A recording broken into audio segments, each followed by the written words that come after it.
正手拉球的发力原理。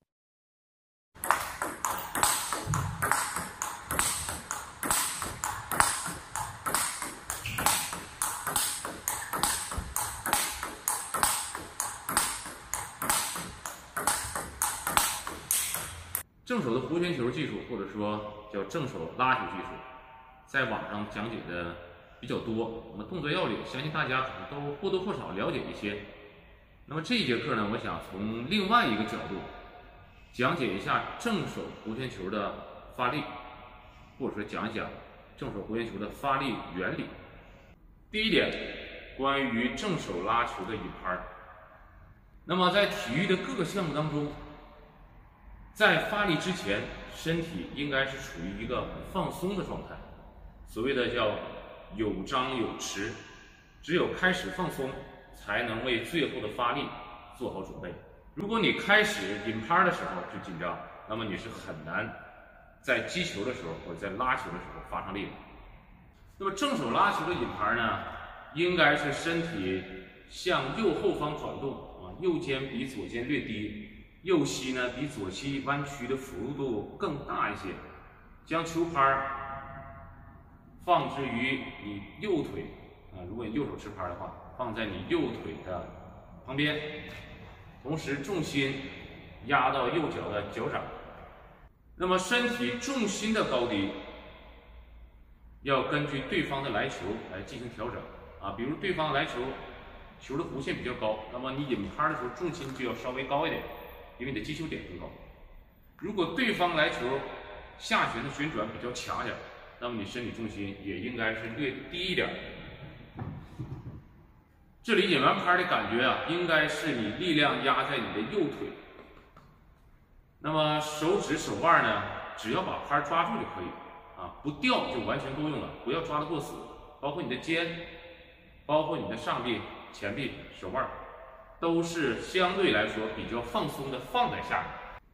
引拍的过程是靠身体去引不要用手带动身体去引拍。第三点，我想讲一讲关于正手拉弧旋球的传递，或者是叫力的传导。这里边呢，我要提到一个词，叫做超越器械。那么乒乓球呢，超越器械当然是这个球拍了。超越器械指的就是你身体各个关节要早在球拍之前用力，也就是说我们在整个的挥拍过程当中，你身体的主要关节应该是在球拍之前进行用力。那么你从球拍的运行轨迹上来看，身体的各个关节也是前于球拍。那么我们在用力的时候，应该是从脚开始发力有一句话叫做力从脚下生。那么在拉球时候，重心是在右腿逐渐向左腿过渡这么一个过程。那么力的传递也是这样，那么是从脚蹬地开始，膝关节内扣，带动你的髋、肩、上臂、前臂、手腕、手指依次的顺序进行发力我做的慢一点，可能稍微有点脱节。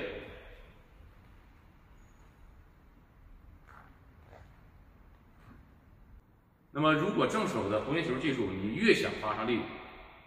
那么这个力的传递过程或者是这个先后次序看着呢就越明显，你的动作幅度呢就会越大，发出来的力量呢也越大。那么相对来说动作呢也不太容易还原。那么如果我们连续拉的时候，这个动作你可能看着不太明显就是力的传导从下到上的一个传递过程，但其实呢它也是有一个先后顺序，从下开始传递到上。如果这个球出现机会了，那么这个动作可能做的就比较明显了。你可以看到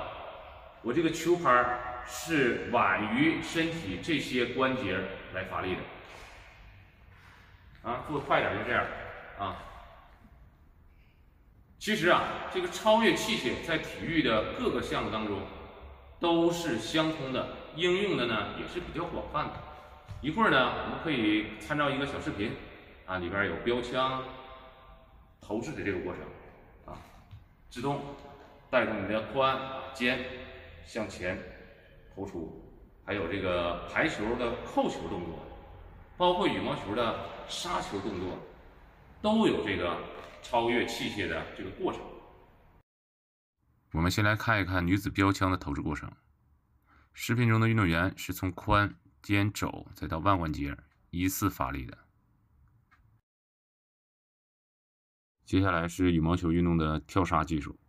这个动作虽然是在空中完成的，但我们也可以明显的看到运动员由下至上的整个发力过程。排球扣球动作呢，和羽毛球的跳杀基本类似。最后这个视频是德国运动员弗朗西斯卡正手爆冲直线的发力过程。我们只有了解了正手拉球的发力原理，才能更好的理解这个动作，才能更好的做出这个动作，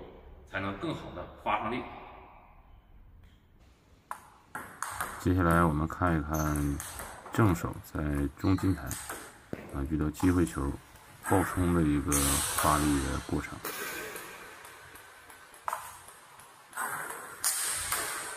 那么接下来讲讲现在比较流行的词儿，叫做顶胯。那么它和转腰到底有什么样的区别呢？一般来说，顶胯指的是胯指的什么？就是髋关节这块。它的发力呢，从后到前稍微多一点，这样的动作比较小，发力比较集中。一般应用于中近台小动作的拉球，会出现这种顶胯的动作。那么随着你动作幅度逐渐加大，或者说你这个退台越来越远，你有充足的时间去引拍做动作，这个时候光靠顶胯力量是远远不够的。那么你要加一些转腰的动作转腰的动作呢，就是幅度比较大一点，这是转腰，这是顶胯快拉快带进台的快拉快带一般采用的都是顶胯技术。接下来再给大家讲一讲顶蹭。顶蹭这个词最近也比较流行什么叫顶蹭？顶主要指的是撞它是靠发力把海绵打透，这样呢增加击球时间，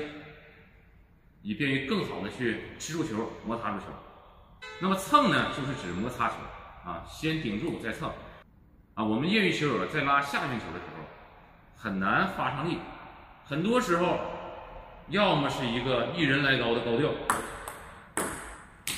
要么呢就是单纯的去撞击，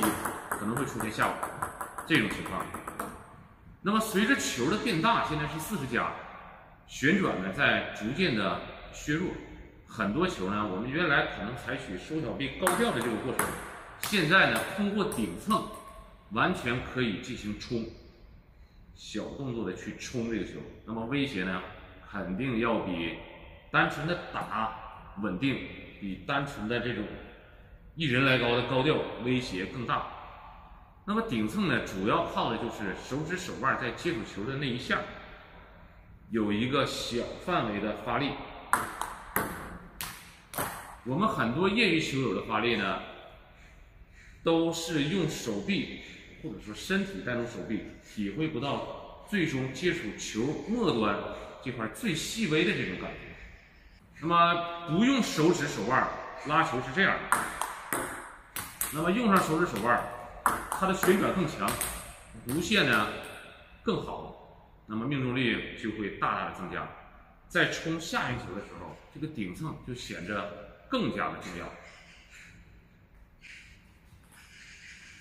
在这个角度，我再做一下什么是顶蹭。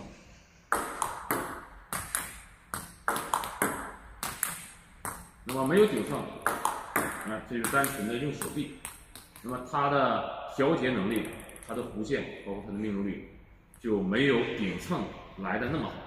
最后讲一讲拉球时候的身体动作幅度。如果你的发力更合理，应该是动作幅度越大，